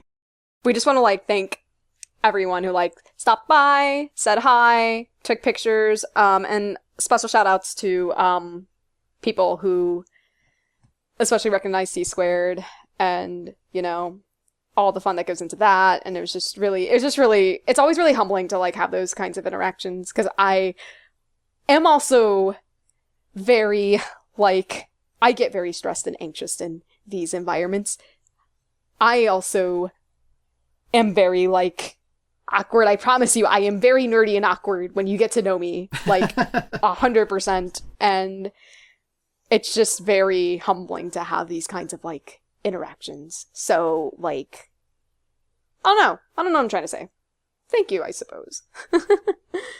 It's just, it can be very nerve-wracking to meet a person that you admire. Because I just talked about it with celebrities. I can't go up to David Hayter and say hi. I don't have the guts to do that. And you should see me at wrestling conventions where I'm like, oh my god, it's Hangman Adam Page. I'm going to make a fool out of myself, and I'm stuttering and shaking and shit. Like, I promise you, like, put me into a wrestling convention and I will, like, be very shaky. So, yeah. So it's like every now and then someone would ask, like, is it okay if I get a photo? And I'm like, yeah, it's totally fine. Like, people think they'll be bothering me or something. And no, it wasn't a bother at all. I was happy to talk with anyone who is a fan of mine and might be listening to this now. I don't know. But anyone who met me, nice to meet you. I'm glad you got a photo. Yeah, I'll try and show up at more conventions. I feel like that's something I want to do. Would you want to do TMG next year? Wink, wink. Perhaps I will. Perhaps I will. Not as a guest, but just as a guy who goes there. But well, yeah, for sure. You don't have to be a guest or do a panel if you don't want to. I don't deserve a panel. I mean, come on. Oh. But yeah, I might do that. Maybe one day I'll show up at a MagFest or a KupoCon. Final Fantasy XIV Fan Fest. Yeah. Which I want to go to. We should actually go to that. Because we hit two birds with one stone. Because you get to go to another convention, and you get to go to Vegas. And I have to show you why I love Vegas. I'll dress up as my OC, Devlin Menklext. I'll have the aura horns and everything. And I'll be much taller than you, so it'll work. Oh my gosh. But, like, I'm a Viera, so I feel like I should put on some stilettos or something, so I could also be tall. Oh boy. Oh boy. Oh boy. Like, I had nothing bad to say about that weekend. I just really enjoyed it. And if I didn't...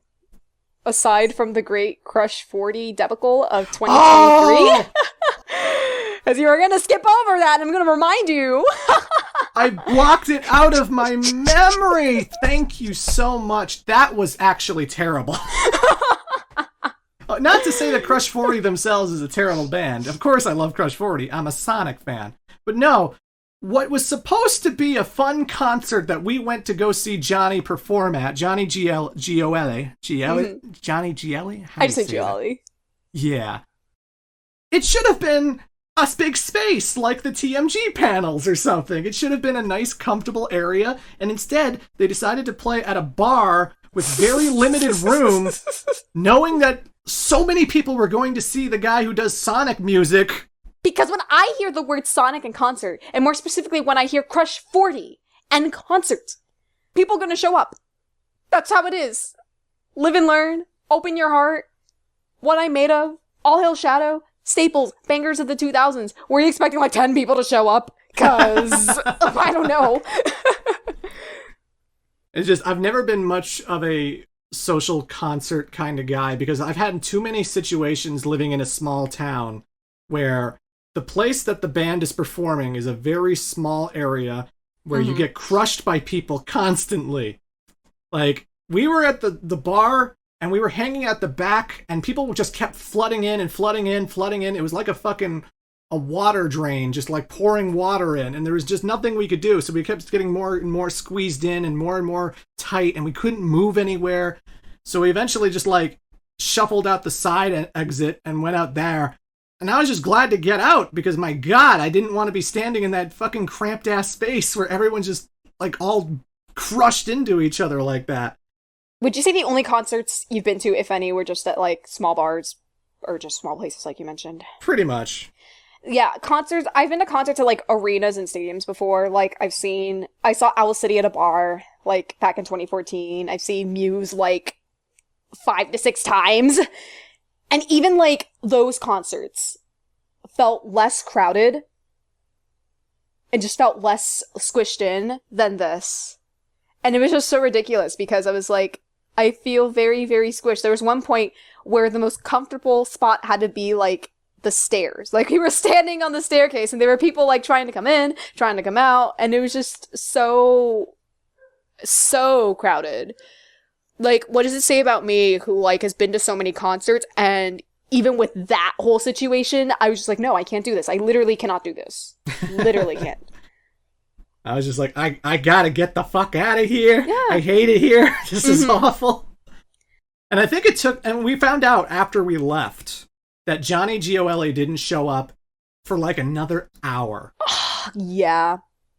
But also, there was another concert transitioning out. So you have all these Sonic fans trying to line up into this venue. And then you have people who just saw Psycho Stick, who's like another rock band.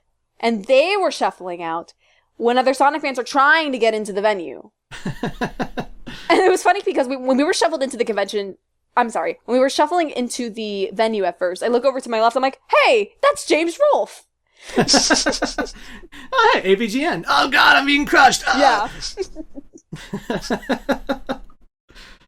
So that was the highlight. It's just like, oh, James Rolfe walked by.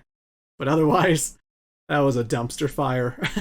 It was not great. We ended up going to, like, one of the nearby hotels and just getting a drink there.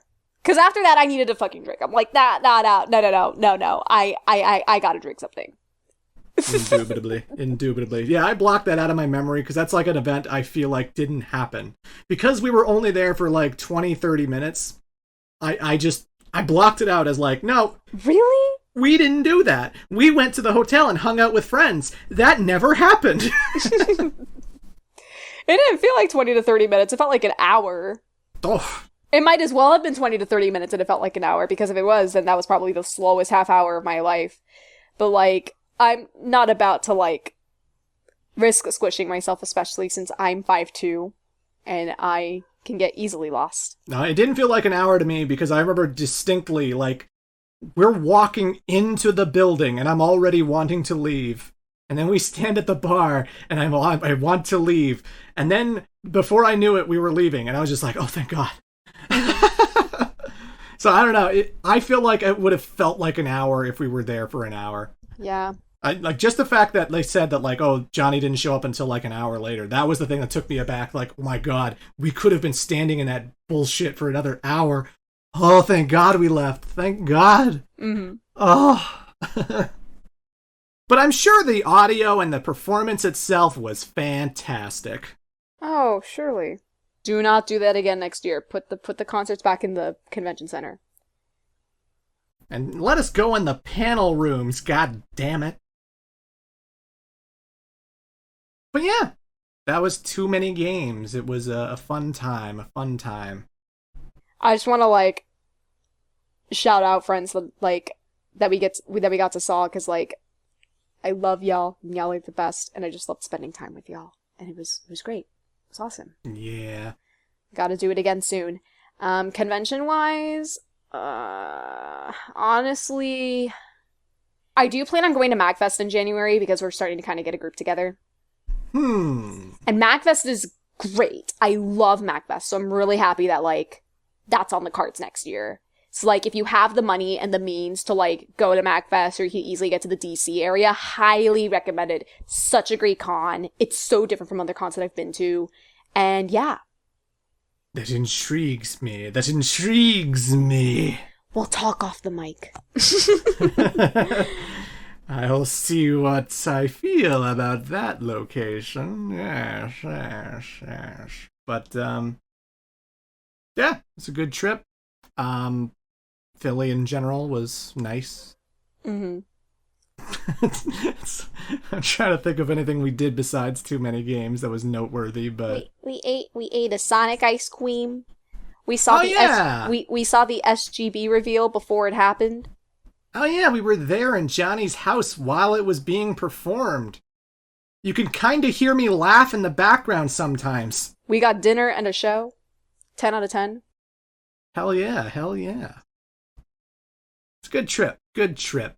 I'm glad you enjoyed Philly, our chaotic shithole of a city that I love.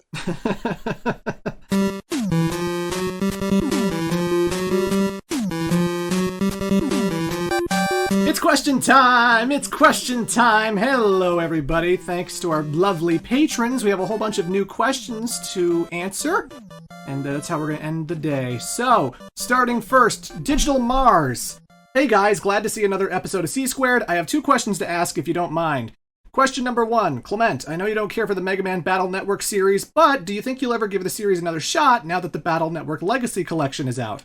And 2, have you ever played Return to Monkey Island yet? If so, what are your thoughts on it?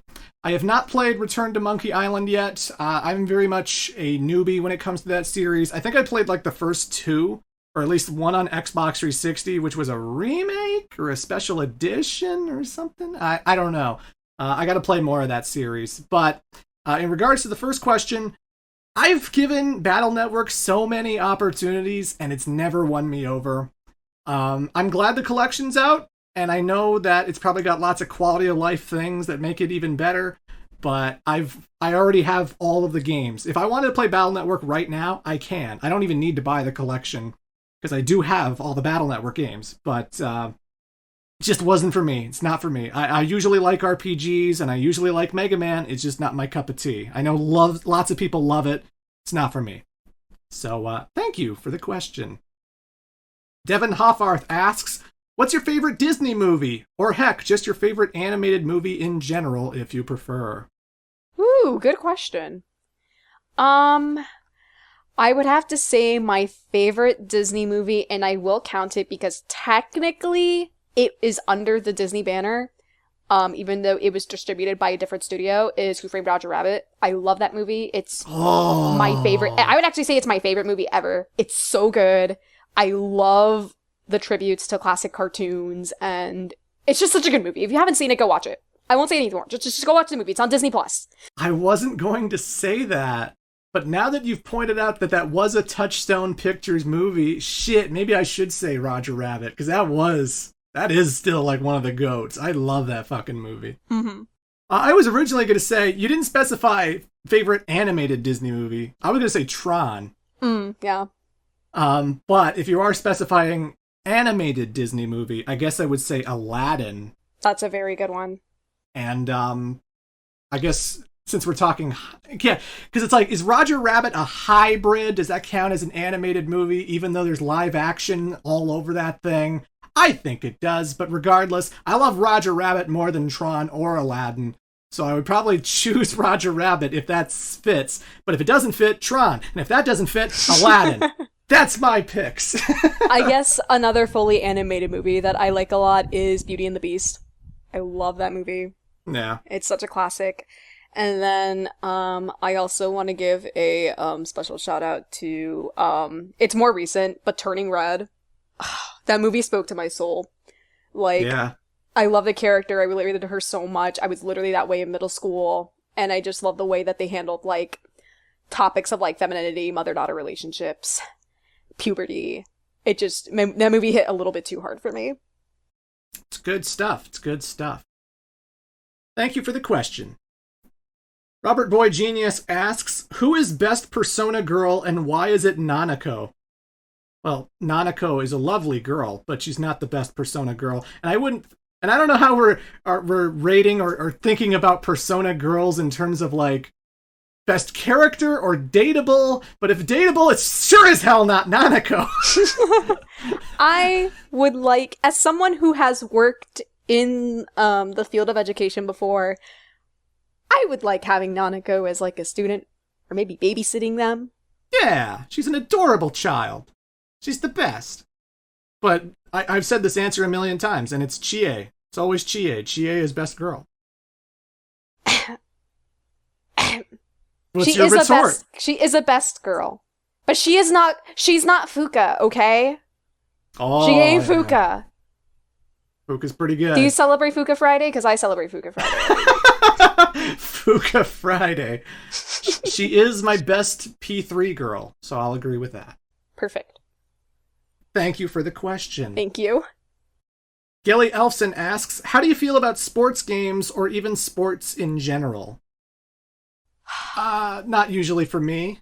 Although I did play a lot of sports games growing up with my family because my cousin loves the NBA and NHL games. I remember we played NHL 2003 quite a bit. And I remember NHL 2003 actually having some pretty funny commentary.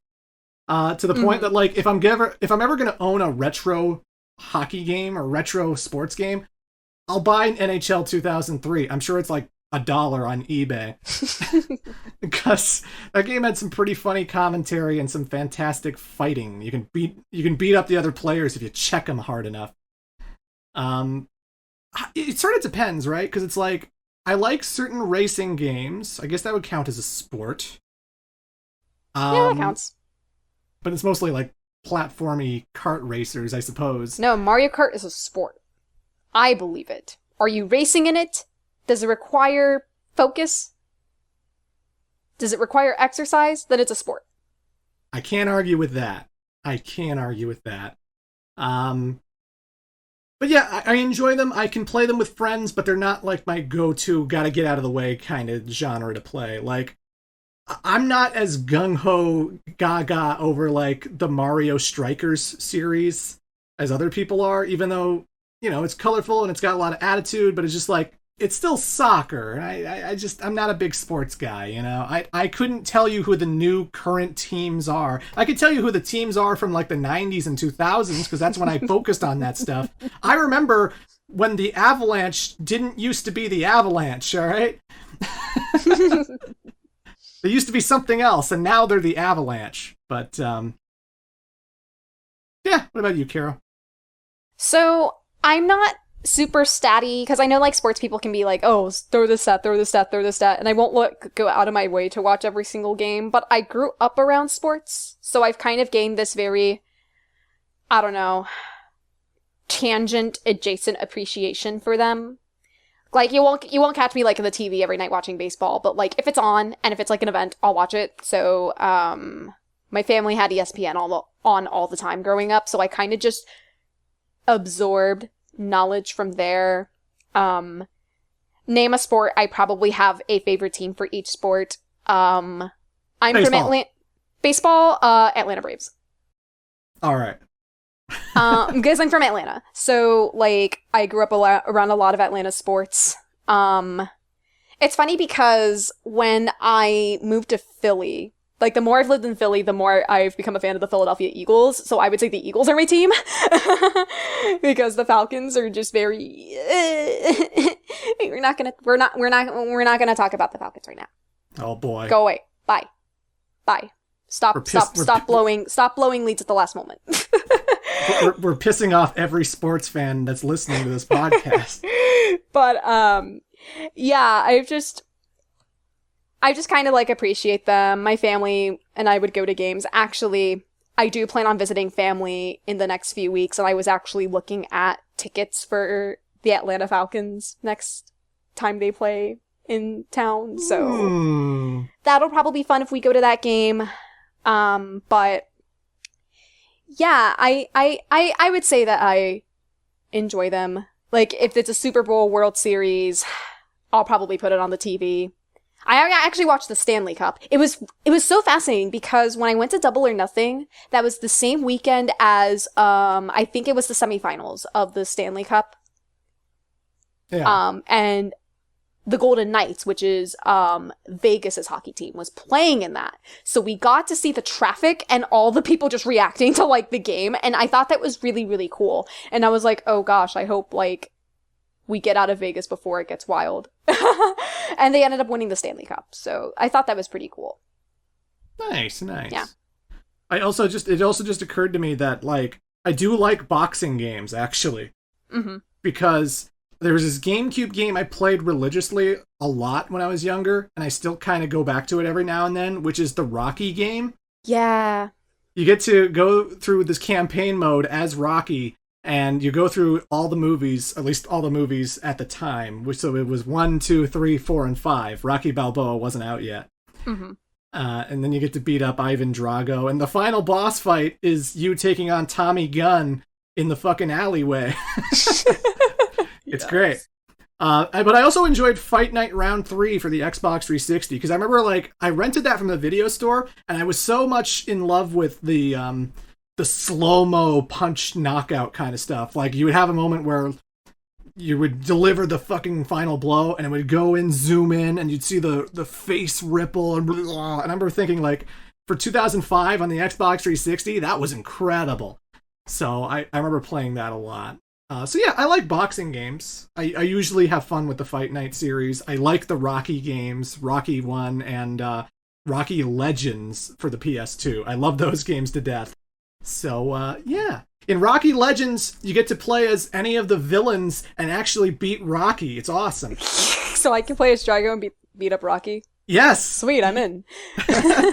Like, they actually have, like, these customized gyms for each character, too. So if you're playing as Drago, you got, like, the Russian premiere and all the, like, the doping machines in the background while he's, like, punching bags and stuff. That's amazing. Fucking Clubber Lang starts out as a street fighter who gets out of prison. Yeah. Gosh. Although my favorite character is always going to be Apollo Creed, so I love playing Apollo Creed. Yeah. Where he just like decimates Rocky in their fight in the original movie. Like, it's not a close match at all. You just murder Rocky and that's the end of the story. That chump wasn't anything. That chump wasn't anything. Ha! Yeah, you reminded me, speaking of sports video games, my family got the FIFA games all the time. So I've grown up playing some of those games, which have very great soundtracks. Like, the thing I'll give sports games is that your soundtracks are really, really good. EA always picks the best music. I Yeah. remember playing their Tiger Woods games and always enjoying the music from the Tiger Woods golf games. Mm-hmm. I just didn't play every Tiger Woods game because they weren't as fun as Mario Golf. But yeah, like, very FIFA heavy household when it came to video games. Obviously, the top sport in my household is soccer. So the World Cup happened last year. That was really fun. My team made it all the way to the championship and they won. Nice. Let's go Argentina. Hell yeah. That was a longer answer than I thought it would be. Thank you, Oh, yeah. Haley Elpson. Thank you. The Legend of Groose asks, "Hi guys, my question this time is simple. Who is your favorite character to play as in any fighting game and why? Mine is Dante in Ultimate Marvel vs. Capcom 3 because he's so damn versatile. Much love." I would have to say Nightmare from Soul Calibur. I just love being this big fuck-off monster knight who has this big fuck-off axe. And my favorite thing is you can hit a guy so hard, he goes spinning into the air like 30 feet into the air and just lands on their face like they're fucking Goofy from Disney. Just, you launch him and yahoo, punk. And then when they're down, you can stab them with your big fuck-off axe and then impale them and suck up their soul, because Nightmare is a dark knight, you know. Well, dang. I just think Nightmare has some of the more fun hits, and I just love playing as him in Soul Calibur. Fighting game wise, kind of a basic answer, but it's just the knowledge that I have. I'd say Bayonetta in Smash. Yeah, Smash is a fighting game. It counts. Yeah, but I just think she's really agile, fast, quick, fun. I love using her specials. Won plenty of match with her in college. So, yeah, I'd pick Bayonetta. Nice. Thank you for the question. Thank you. And finally, our last question is from Carrie Renee Rose, who says, "Hey, Clement and Caro, hope you are both doing well. If you are, glad to hear it. As for my question, what are some RPGs, new or old, that you two wanted to play but never got around to? Always going to be a fan of C Squared. Take care, the both of you." Thank you. Thank you very much. I have a couple of good answers for this. This is a more recent one, but my roommate is in love with Xenoblade. She loves it so much. She's gotten into like all the games in the DLC, and she constantly talks about how great it is. And I'm sure it's great. I'm sure it's fantastic. I just have not gotten it into my backlog yet, so I really want to tackle Xenoblade someday. Just because I hear like a lot of good things about it. And Skies of Arcadia is another good one. I just wasn't old enough when it came out, and apparently it's scarce nowadays, and that's something I just want to play someday. You know. Yeah. If there's anything that needs a re-release, it's Skies of Arcadia, no doubt. Yeah, I was going to say the same thing. I've always heard nothing but tremendous praise for Xenoblade 2 and 3, and I want to get on that bandwagon and find out what's up with those games, because I've heard, especially 3. 3 came out, and it's just been the most glowing recommendations. Apparently it's the most beautiful story that's ever been told, and it's a super fun game. I want to play 3. I've just been caught up with so many different things, and right now I'm playing Final Fantasy 16, because Final Fantasy will always be my true love. But I wanted to play Octopath Traveler 2, but for whatever reason I never got around to it. I can definitely tell you from playing the demo that like it has so many improvements from 1, which is what I wanted. So I'm excited to dive into that later down the line because I have it. I just remember being taken aback because Jason Schreier, who is this video game journalist, even he was like, I didn't think much of 1, but 2 is the real deal. 2 is way better than 1. And I was like, really? Because like I shared his kind of his opinion of the first game, and I was like, really? If even him is saying that like number 2 is really good, that kind of intrigues me. I want to play Love Alive, Live Alive. Oh, same. Live Alive. Live Alive. Mm-hmm. That looks interesting, but again, everything's just so expensive that like I haven't played Live Alive. I haven't played Bravely Default 2. Yeah, that's another series I really want to go through. Bravely Default. It's just, there's so little time and I have so little money, so there's a lot of RPGs I want to get around to. In terms of retro ones, I feel like I've played most of the ones I've wanted to play. Like, I have Phantasy Star 1 through 4 through the Sonic's Ultimate Genesis collection, and I actually played through most of 4. So I could always go through those games anytime I want. I played Skies of Arcadia back in the day. I do want to play it again, because I did enjoy what I played. Mm-hmm.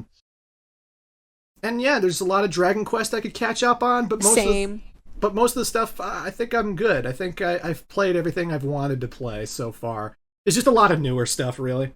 Yeah. I especially, speaking of Dragon Quest, want to play Dragon Quest V, because unanimously I've heard that's everyone's favorites. Like, out of all the Dragon Quest friends that I have that are super passionate about the series, they have always said unanimously that 5 is their favorite. So it has to be good in that case. So that's like the one Dragon Quest game that's at the top of my list right now. Yeah. And yeah, I guess that's that. Thank you for your question again. Thanks to everybody for their questions. Thank you, patrons, for donating to the highest tier just to be able to do that. It means the world to me. I'm glad you're still here, because I know I've had a very slow output lately. But I want to change that. I want C Squared to come out once a month. I want to improve the productivity of all the stuff I do. I want to be more open and more engaging with everybody. I just want to change things up and have a good time, And in our next C Squared episode, we could talk about even more games, and maybe you'll be done with Final Fantasy 16. Yeah, baby. That first 4 or 5 hours that I've played, holy moly, it's so much better than 15. It's not even close. I finished 16 myself, and it's my game of the year right now. It will definitely end up being the definitive game of the year. It's just so special. It's an incredible ride. It has everything I would want in a game. Goddamn. Yeah, I've told you this before, I'm not trying to hype this game up. This is literally just how I feel about it. It's just great. Such a good time. Anything you want to plug while we're leaving, Carol?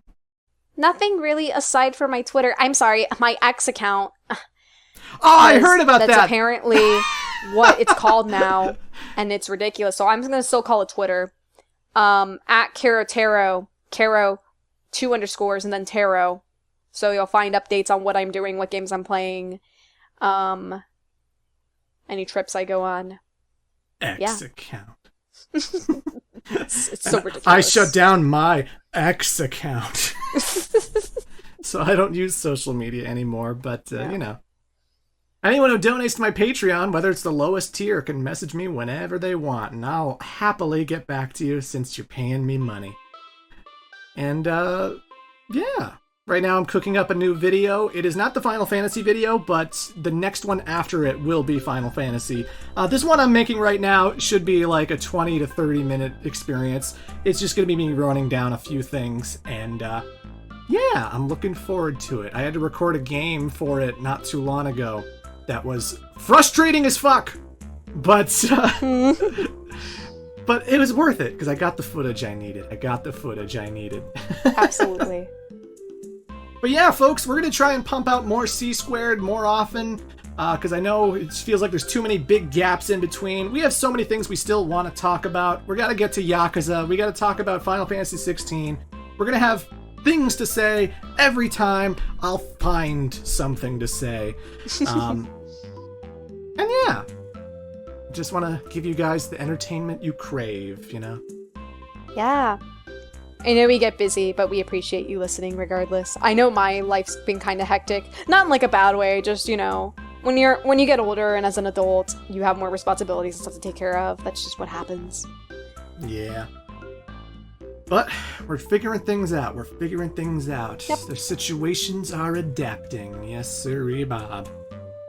But anywho, it's been fun. I am the Great Clement. And I am Caro. And we shall see you next time. Bye. Take care.